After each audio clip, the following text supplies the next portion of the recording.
Soy Rafael Inglot Domínguez, psiquiatra jubilado.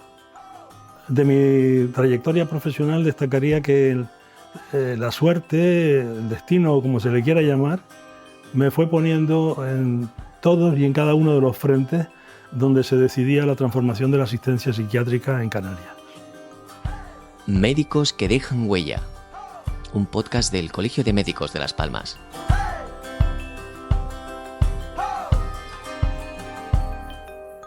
Rafael Inglot, gracias por estar aquí. Gracias por acercarte al colegio para compartir estos momentos con nosotros.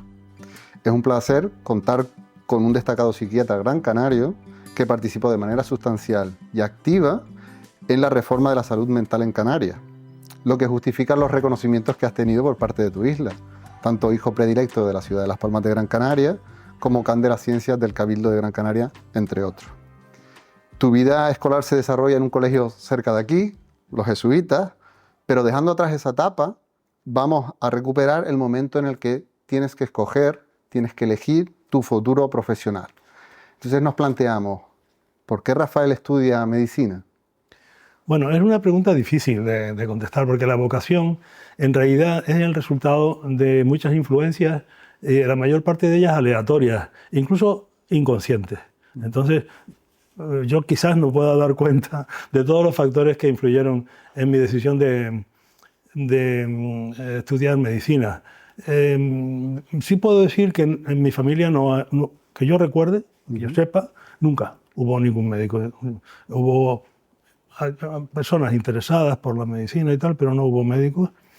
Y sí que estoy seguro de que todas las influencias que pudieron darse para que se produjera esta decisión fueron, digamos que laicas. Sin embargo, quien abrió las puertas a mi vocación fue un religioso, y no cualquier religioso. Fue el beato Pedro Arrupe, que probablemente fuera uno de los hombres de mayor influencia en la Iglesia Católica en la segunda mitad del siglo XX. Pedro Arrupe, antes de llegar a general de la Compañía de Jesús, hizo una visita al colegio donde yo estudié, al que acabamos de mencionar, el de los jesuitas, donde estudié con beca durante 10 años. Y en esa visita, que en mí tuvo un impacto emocional tremendo, nos habló de que cuando estalló la bomba atómica en Hiroshima, él estaba en un noviciado, dirigiendo un noviciado muy próximo, me parece que unos 5 kilómetros, en Nagatsuka, me acabo de acordar, en Nagatsuka, a 5 kilómetros del hipocentro de la explosión. Entonces contó cómo se las habían ingeniado, cómo se las habían arreglado para atender a 150 o más quemados allí mismo. O sea, convirtieron en un hospital de campaña, digamos, de una manera totalmente espontánea, el noviciado para atenderlos con los recursos que tenían. Recuerdo incluso que mencionó el ácido bórico, el bórax, que era, por lo visto tenían allí almacenado, no sé si para la conservación de alimentos o no sé qué, cómo lo emplearon y tal. ¿Por qué? Porque él había sido alumno, uno de los mejores alumnos de Juan Negrín durante la República, había estudiado los 3 primeros cursos de medicina y luego había dado un giro y ya había entrado en la Compañía de Jesús. Entonces, esos conocimientos rudimentarios, sin duda, que tenían, pues le ayudaron, digamos, a hacer frente a aquella catástrofe y a ayudar a aquella gente. Aquello me produjo, como decía hace un momento, un impacto tremendo. Y fue un impacto emocional, pero un impacto emocional que yo podría poner con palabras diciendo que el dolor y el sufrimiento de los demás se convirtieron, yo tenía 10 o 11 años, se convirtieron para mí en un desafío. Un desafío que cubría esa faceta emocional, pero que también era un desafío para mi inteligencia. Y además era un desafío del que yo no podía escapar. Hay que hacer algo. Cuando la gente, si en algún momento se te presenta alguien al que le ha pasado algún problema de cualquier tipo que afecta a su salud, ¿tú qué harías? Esa pregunta se mantuvo ahí mucho tiempo. Y digo, insisto, como un desafío. Entonces, ese carácter emocional del germen de mi vocación, a pocos años después, 5 años después, como que recibió una transformación por la lectura de La montaña mágica, de la que ya he hablado en algunas ocasiones, que también me produjo, ya fue un impacto, claro, mucho más elaborado. Porque la literatura fue muy importante, la forma de canalizar su lectura para llegarle a entender o a experimentar deseos de caminar hacia la medicina, ¿verdad? Exactamente, exactamente. Yo suelo decir que yo soy un hombre de letras infiltrado en el mundo de la ciencia, ¿no?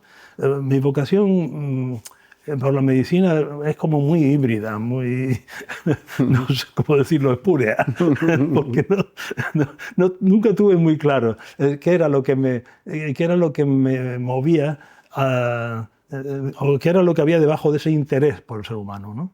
Hasta que escuché aquella frase famosa de Terencio, hombre soy, nada de lo humano me es ajeno, ¿no? Es decir, yo sentía eso, ¿no? Decir que las cosas que le pasaban a los demás, para mí eran un desafío. Un desafío a mi curiosidad, por supuesto, pero claro, no podía quedarse en la simple curiosidad, porque eso sería sadismo, eso sería meterse en la vida de los demás. No, era algo más. Y la lectura de La montaña mágica, aparte de venir un poco a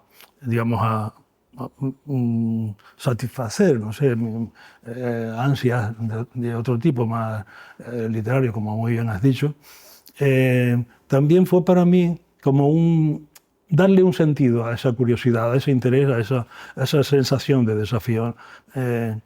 ¿Por qué? Bueno, La montaña mágica es una novela que se desarrolla durante 7 años, desde el 1907 hasta 1914, justo termina cuando estalla la Gran Guerra, y no es una novela de médicos, pero transcurre durante todos esos 7 años, invariablemente, sin moverse.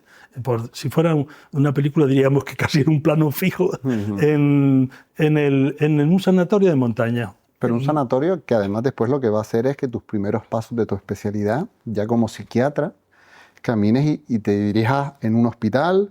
Uy, pero ¿por qué te decantas por psiquiatría? ¿Cómo fueron esos años en el hospital? Un hospital que además crea la unidad psiquiátrica de agudos, ¿no? Vas evolucionando, Sí. Primero medicina, después psiquiatría. ¿Por qué? ¿Por qué ese...? Sí, bueno, iba a decir que en esa novela, aunque los sanitarios no son particularmente atractivos, sin embargo, se podría decir que el ojo clínico está presente y es patrimonio exclusivo del autor de la novela, de Thomas Mann, que va siguiendo de una manera minuciosa, pero al mismo tiempo muy lúcida, muy penetrante y sobre todo, digamos, con mucha perspectiva, las peripecias de un montón de pacientes que están durante todo ese tiempo ahí ingresados, ¿no? A mí aquello, creo que ahí estaba el germen de la vocación por la psiquiatría. Sin embargo, durante la carrera, mi interés por la psiquiatría decayó bastante. Decayó bastante porque la psiquiatría en España durante el franquismo era una lástima la situación en la que se encontraba. Digamos que las figuras de la psiquiatría se movían en 2 frentes, que por cierto eso no era exclusivo quizás ni del país ni de la época, digamos, eran la herencia de una tradición en la que el psiquiatra, digamos, estaba disociado entre un saber especulativo, teórico, y a veces incluso metafísico, muy relacionado con la filosofía, por un lado, y por otro lado una praxis en el manicomio, en el hospital psiquiátrico, represiva, digamos, con una función social de aislamiento y de segregación, y vamos, que ha sido ya tan estudiado que no tengo ni por qué meterme a contarlo, ¿no? Entonces, esa disociación, esa contradicción, a mí me resultó francamente decepcionante, a pesar de que yo tenía mis lecturas, leía a Sullivan, leía a Adolf Meyer, leía a Erich Fromm, y claro, cometí el error terrible de citar a esos autores en mi examen de psiquiatría y por poco me suspenden. Es decir, un aprobado raspado. O sea que yo digamos que no tuve unos inicios demasiado espectaculares. El cambio era poco flexible, ¿no? Había que ir siempre por la misma senda, ¿no? Exacto. Entonces, yo llegué al hospital insular con esa sensación de que sí, me interesaba la psiquiatría, pero mejor dejarla, porque yo... Entonces, sí que pasó por mi cabeza en algún momento, y de hecho hice alguna tentativa, a pesar de que ya, o sea, yo me casé pronto, saqué la oposición de internista de urgencias en el Hospital Insular, y nada presagiaba que fuera a dedicarme a la psiquiatría por las razones que te dije antes. Sí que digo, me había interesado por los proyectos de reforma muy incipientes que había en los 70, en algunos, en Asturias, en Concho, en Galicia, también en Castilla-La Mancha, algunas experiencias pero muy tímida, y estuve por integrarme completamente en Concho, digamos, a esa aventura. Al final me echaron de Concho, me echó la bruma y la lluvia y por supuesto que estaba recién casado. Entonces, bueno, para mí fue fundamental el conocer a Luis González Hernández. Luis González, si los hilos del destino al que me refería al principio en la presentación se movieran por patrones de justicia, sería Luis González quien estuviera sentado en esta silla en Noyo. Porque él fue, ¿cómo decirlo?, quien diseñó el menú de la transformación de las asistencias psiquiátricas, y yo me limité a servir los platos al cabo de los años, ¿no? Con Luis lo aprendí todo, es decir, aprendí no solo a conocer y a tratar digamos, los trastornos mentales, sino también a diseñar el contexto donde deberían llevarse a cabo, digamos, todas las acciones que conducían a la salud mental de esas personas, y el conjunto, digamos, no solamente los que tenían la mala suerte de presentar los síntomas, sino también todos aquellos que estaban en peligro de padecerlos. Entonces, esa visión más amplia, más extensa, con más perspectiva de la psiquiatría, y con ese horizonte de la salud mental, me llevó no solo a aprender psiquiatría, sino a aprender cómo proceder en la transformación del contexto social en el que esa psiquiatría debía ejercerse. Y ahí, digamos que me embarqué en esa doble perspectiva. Fueron unos años muy intensos, muy intensos. Bueno, fueron tan intensos que llegó a ser director, asumir la dirección médica del Hospital Psiquiátrico, y en esos años, ¿cómo nos situaríamos, ¿no? Desde mediados de los 80 hasta finales de los 90, ¿qué estaba ocurriendo, no? Todo parte, digamos, de ese germen del Hospital Insular, donde se abrió la primera unidad de agudos, en una época en donde una unidad de agudos en un hospital general era impensable. Sin embargo, digamos, el equipo del que se rodeó Luis González, en el que no solamente estaba yo, obviamente, había otros psiquiatras, había psicólogos, trabajadores sociales muy comprometidos. Y además tuvimos la suerte de poder proceder a una selección de personal bastante sistemática y muy cuidadosa y tal. Bueno, teníamos un equipo que era maravilloso. Vamos, sí, de lujo. La mala suerte fue que todo aquello coincidió con los problemas laborales del final, digamos, del franquismo, del Hospital Insular, que fueron problemas muy serios, en los que nuestro personal se significó bastante, digamos, en toda la lucha por los derechos de los trabajadores y tal. Y bueno, pues eso afectó considerablemente al funcionamiento del servicio. El gerente de aquella época, argumentando limitaciones presupuestarias, pues cerró el servicio. Y bueno, pues entramos en una especie de momento crítico, ¿no? Y fue el momento en el que María Pilar Velasco y yo nos acogimos a un plan estatal de prevención y tratamiento de adicciones. Pusimos en marcha un proyecto, el PPTT, Plan de Prevención y Tratamiento de Toxicomanía, en el que estábamos trabajando desde el año 80 hasta el 85. Estuvimos poniendo en marcha también con otro equipo de lujo. La verdad es que he sido un hombre muy afortunado en ese sentido.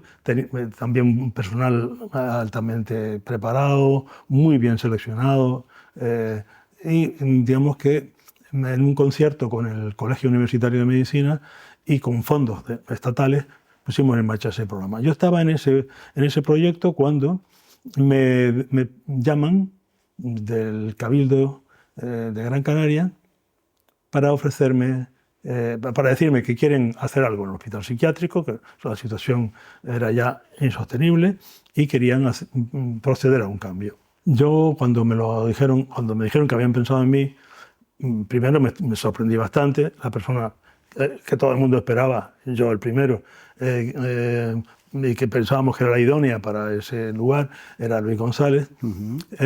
Y por tanto, una de las primeras cosas que hice fue hablar con él.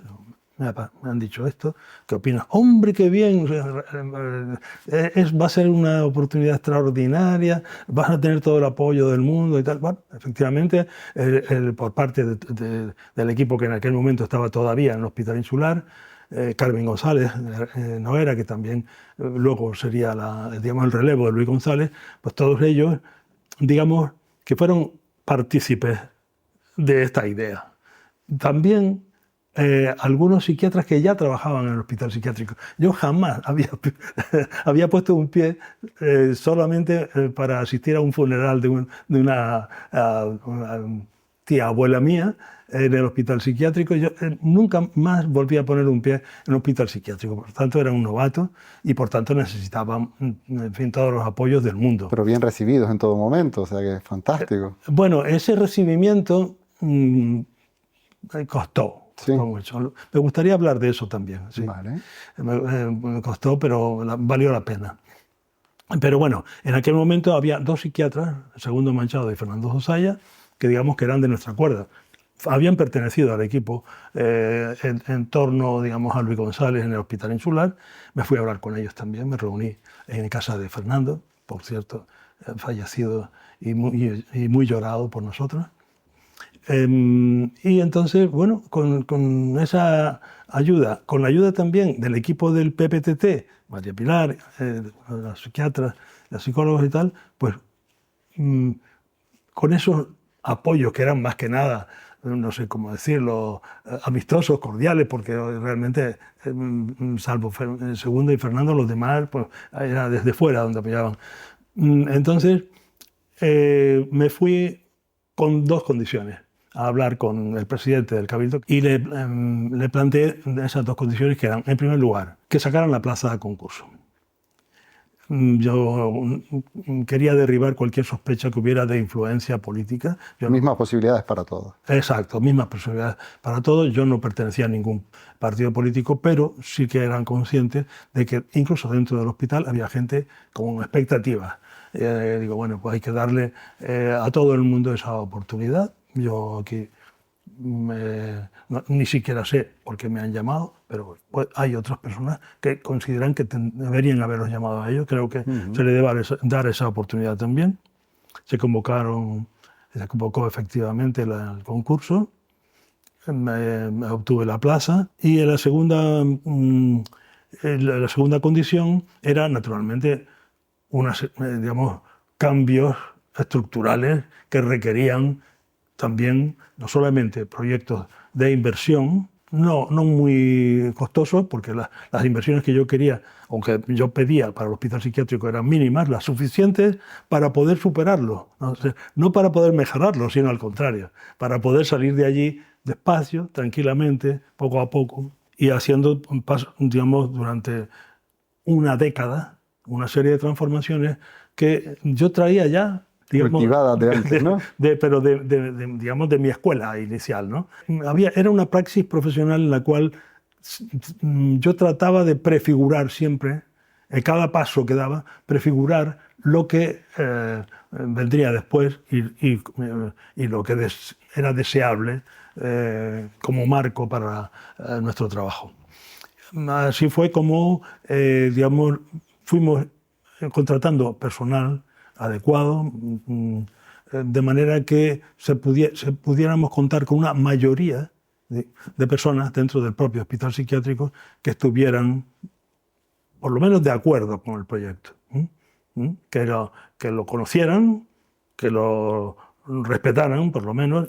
Si no lo aprobaban del todo, pues habría tiempo para convencerlos, ¿no? Evitar impedimentos. Y eso ¿no? fue lo que hicimos. Es decir, el proyecto fue un proyecto todo muy, muy, muy dialogado, ¿eh? O sea, yo no me considero un líder digamos, a la usanza clásica, ¿no? Yo, más que un líder, quizás me considero un catalizador. Me gusta. Los catalizadores no se consumen nunca. Generan transformaciones, pero no se consumen. Yo me identifico bastante con eso, ¿no? Que a mi alrededor se produzcan transformaciones, que yo de alguna manera las induzca, las provoque y estar siempre ahí detrás, ¿no? Ese proyecto se llevó a cabo a través de muchas comisiones, de muchas discusiones, de muchos cambios, por supuesto, pero todos graduales. Yo creo que eso sería lo característico de la transformación de la asistencia psiquiátrica en esta isla de Gran Canaria. La primera, que se hizo fundamentalmente desde el hospital psiquiátrico. Es decir, todas las transformaciones que se produjeron en el hospital psiquiátrico iban generando una especie de círculo de influencia en el cual entraban todos los demás recursos. La unidad de psiquiatría del Hospital Insular, a la que pertenecía, digamos, que ya llevaba como jefa un tiempo Carmen González, pues entonces teníamos reuniones sistemáticas, periódicas, para ir colocando cada pieza en su sitio y llevando a cabo eso que habíamos estado prefigurando desde mucho antes. Esto es un poco complejo de explicar, a lo mejor entrando más en detalle de algunas...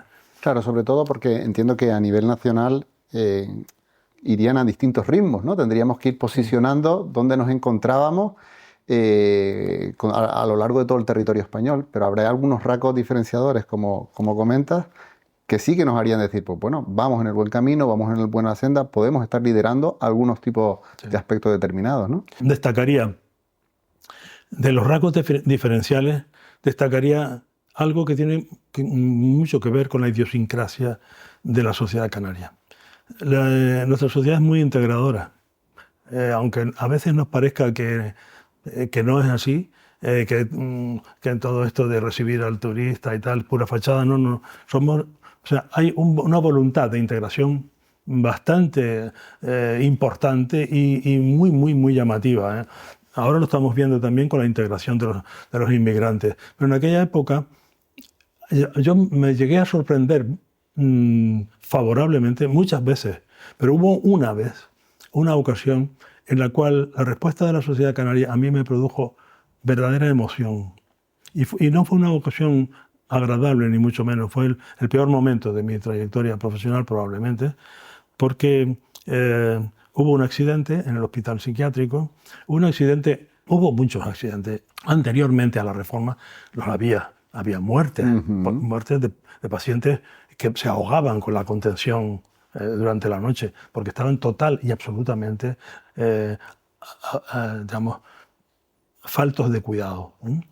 El hospital eran digamos, había una línea divisoria y a la derecha estaban las mujeres y a la izquierda los hombres, y eso era toda la estructura organizativa del hospital.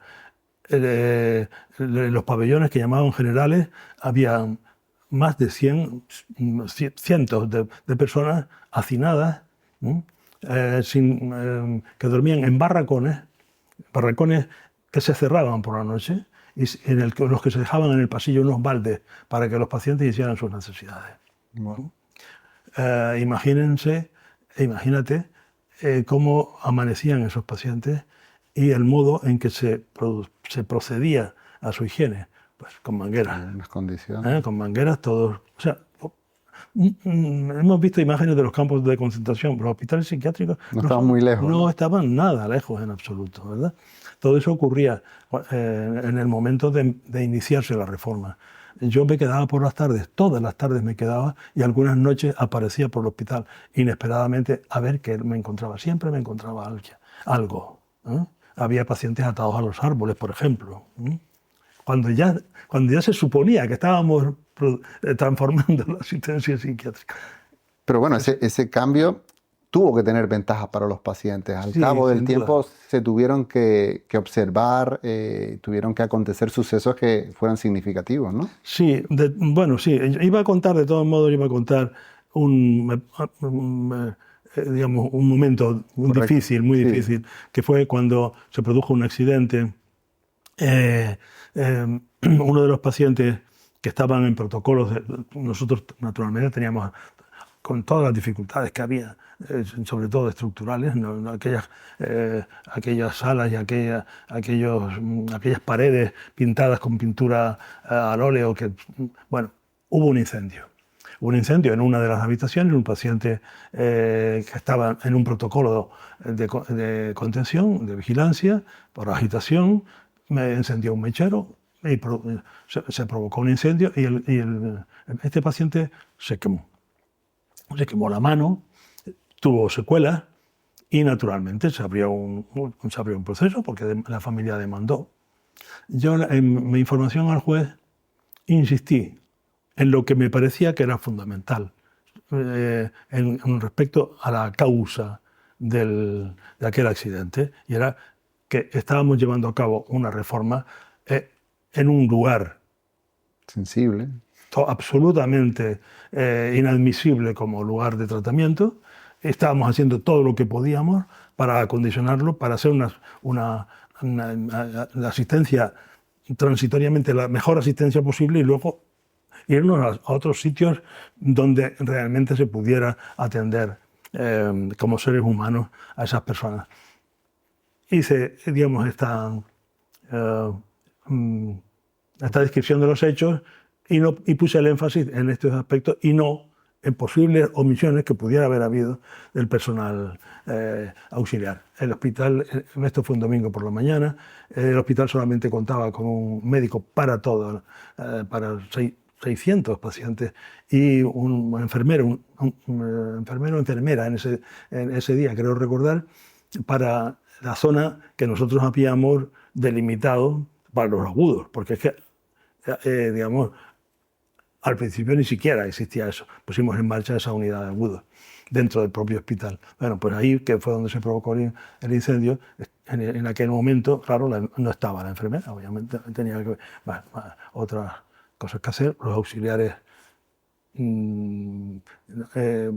digamos que no estuvieron quizás todo lo ágiles que era necesario para poder arreglar las cosas, aunque, como digo, las paredes ardían, porque aquello no reunía las condiciones. En definitiva, hubo un juicio, la jueza declaró que no había ninguna culpabilidad, era la administración, digamos, la responsable de lo que había pasado, pero, digamos, esto pasó, hubo un recurso, y entonces en el examen documental, el magistrado al que le tocó el caso, que era, digamos, del sector conservador, entendió que era nuestra audacia al estar emprendiendo reformas que no eran las adecuadas,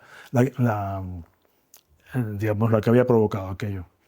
Obviamente yo, que había dado la cara, fui el que salió perjudicado en aquella situación. Se consideró que había cometido una falta de imprudencia simple y esto salió en los periódicos. Durante una semana no se habló de otra cosa. No se habló en todas las portadas de los periódicos y en las primeras páginas salía algo que tenía que ver con aquello. Pero no era solo información, eran adhesiones al proyecto que se estaba llevando a cabo en el hospital psiquiátrico. Yo me quedé verdaderamente... Nunca he recibido una sorpresa tan tremenda y tan favorable como la de esa semana. La Asociación Española de Neuropsiquiatría, de la que luego más tarde sería yo vocal en Madrid, mandó un escrito de apoyo. Las universidades, las dos universidades, casi todos los sindicatos, el Colegio de Médicos, el de Enfermeros, el de Trabajadores Sociales, el de Farmacéuticos, es decir, todo el mundo se volcó diciendo... Abrumado, entiendo. Todo el mundo Claro. alarmado, pero ¿qué pasa aquí? Pero ¿cómo es esto? Se está haciendo algo que es necesario, que todos hemos pedido, y resulta que se está, digamos, Cuestionando. judicialmente. Bueno, en fin, esa era la situación. Hubo un editorial, el editorial del domingo de uno de los periódicos se dedicó a esto, y para mí eso creo que fue un momento crucial, ¿no? Porque, claro, el razonamiento público era, vamos a ver, se están llevando a cabo una serie de cambios que van a suponer la extinción de la institución total, van a suponer el fin de la manicomialización de la asistencia, y se están haciendo paso a paso, se están haciendo con cuidado. Y resulta, en cuanto surge el primer problema, digamos que son las pocas instituciones, los propios sectores de la sociedad que ¿los van a tirar abajo? Pues no. Esto no lo vamos a permitir.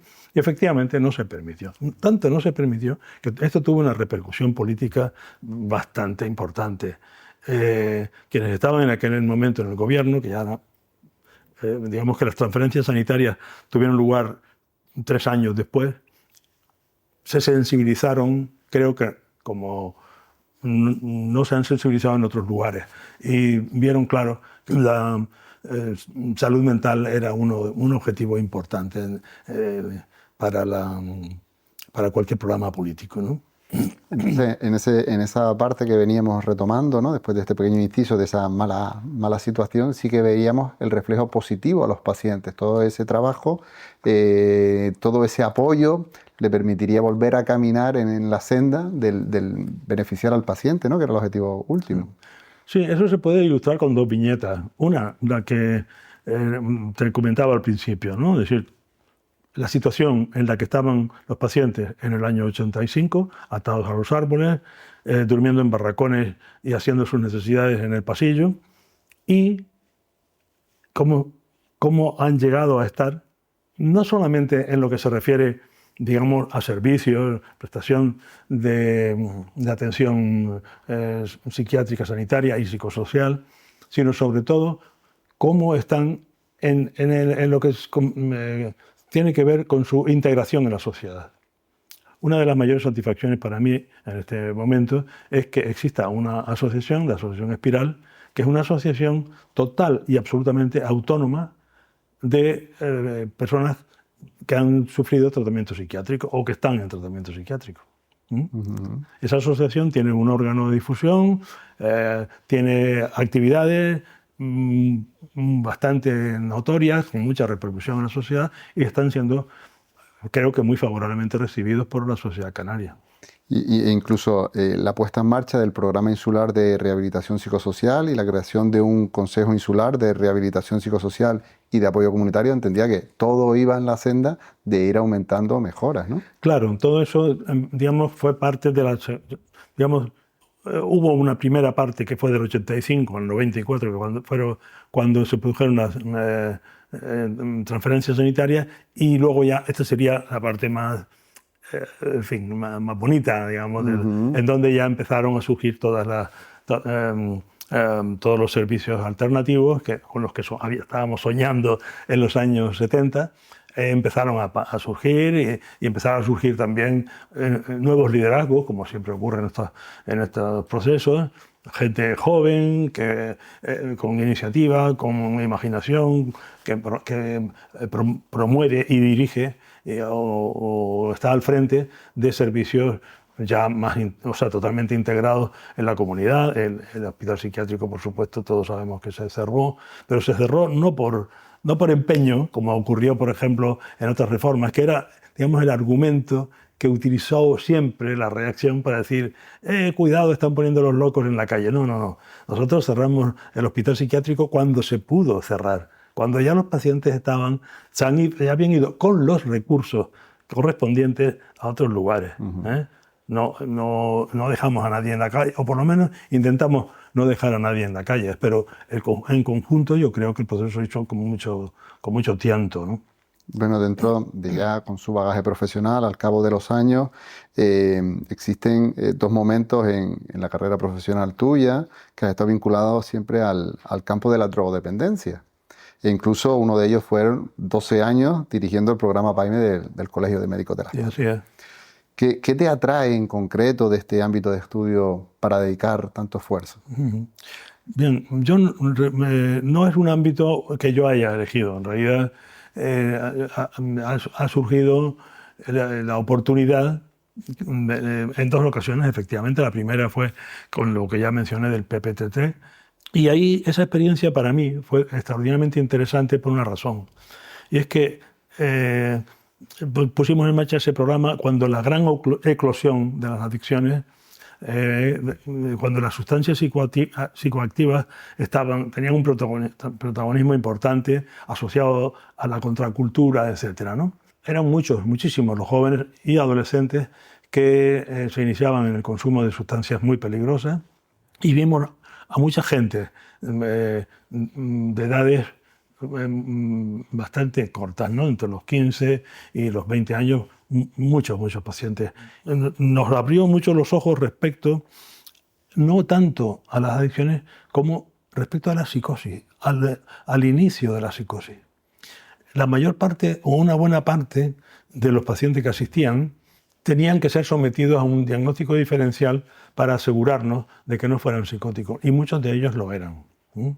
Porque el modo en aquella época, sobre todo, y también ahora, el modo de debutar algunas patologías en ese ámbito de la psicosis tiene mucho que ver con la activación cerebral por parte de las sustancias psicoactivas, y es fundamental poder estar ahí, que haya un psiquiatra o haya un equipo de salud mental cerca para poder tratar precozmente la psicosis, porque la evolución del proceso, si se actúa a tiempo, si se empiezan a tomar todas las medidas adecuadas, no solamente farmacológicas, sino también ambientales con el paciente, la evolución será mucho más favorable. Eso, fue algo que aprendimos en un momento en el que todavía no se hablaba del tratamiento precoz de la psicosis. Fue, por tanto, una experiencia fundamental para nosotros. Y ya luego, con más experiencia, cuando en 2004, el Colegio de Médicos, que en aquel momento presidía Marcos Gómez, el propio Marcos vino a hablar conmigo, o me pidió que viniera a hablar con él, sobre un programa con el que estaba muy ilusionado, que era el PAIME. El PAIME estaba empezando en aquel momento en España. El Colegio de Médicos de Barcelona había puesto en marcha la primera experiencia, y había muy pocas otras comunidades en donde se estuviera llevando a cabo. Se podría decir que Canarias fue de las primeras comunidades que lo pusieron en marcha, y, como se sabe, el PAIME, un programa de atención integral al médico enfermo, se ocupa de problemas de orden psiquiátrico o de adicción a sustancias. Y es un programa, no voy a describir aquí porque no me corresponde, pero bueno, un programa que cogí con mucha ilusión. Pude elegir también en esa ocasión, elegir a todos los compañeros, psiquiatras y psicólogos para atender, garantizando absolutamente no solo el secreto profesional, sino la máxima confidencialidad. Y el programa sigue funcionando con mucha... Y durante ese periodo me permitió conocer el grado de sufrimiento insospechado y de aislamiento social y de soledad en la que se ven muchos de mis compañeros. No pueden hablar abiertamente del problema que tienen, pues, la adicción a la sustancia o incluso al juego, y que tratan por todos los medios con esfuerzos realmente heroicos de compatibilizarlo con unas prestaciones profesionales adecuadas. Muchos de ellos lo consiguen. Para mí es una experiencia